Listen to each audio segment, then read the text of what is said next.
Hello, Inquiry 3. So I'm currently in Portland, Oregon, and I've just eaten at Chipotle, and I'm going to tell you a bit about inquiry. So my initial inquiry question was, how can we counter science denial in the science classroom?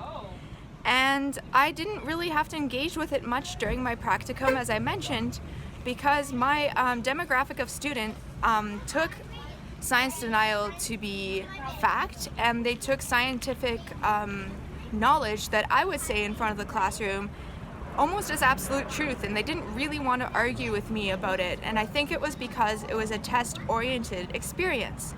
Let's move into Target and explore this idea further.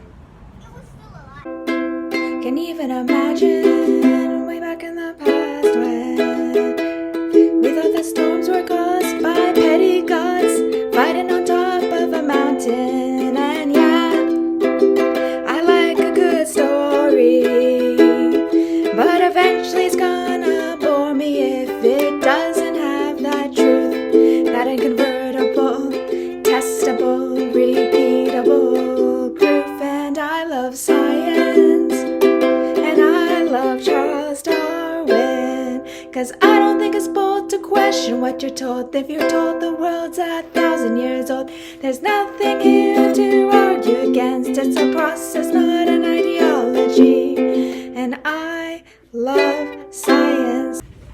Okay, so here I am in Target, and I've noticed that mask laws here are a lot more lax because everyone here has had an opportunity to be double vaxxed, so I can do this, which is scandalous. And this relates to science denialism.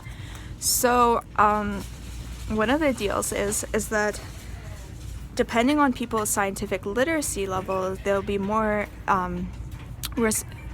responsive to getting a vaccine. And I actually noticed a literacy level in my dad about science because what happened when we came over here is that Canada requires a PCR COVID test to get back in, and the US only required antigen testing, and my dad didn't understand the difference between the word antigen and PCR, so he booked the wrong test down here, and we had to then figure it out.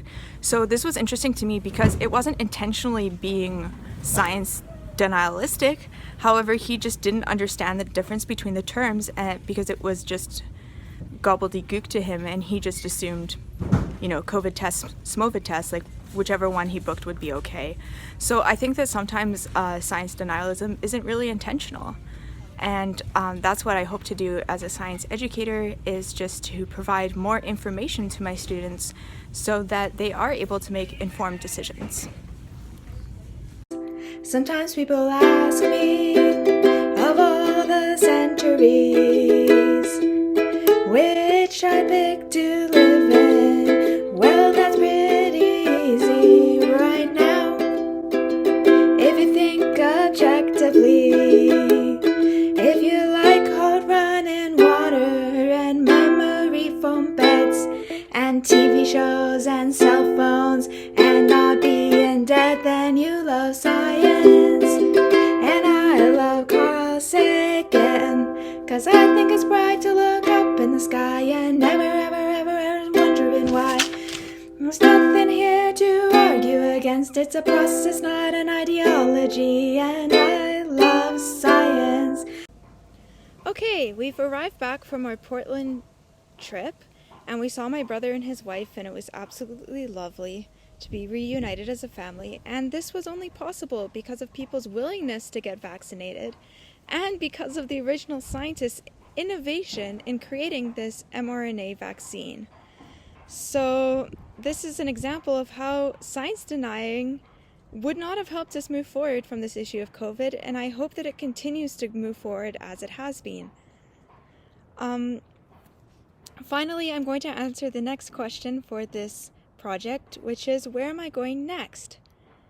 I don't think I'm going to be traveling very far. I'm going to be staying locally here in Coquitlam, working as a permanent French immersion teacher in the school district that I did my practicum in. And I'm really looking forward to this because it gives me an opportunity to develop myself linguistically. However, Also, these areas that are strong in languages also do require a strong science background as well and strong scientific literacy.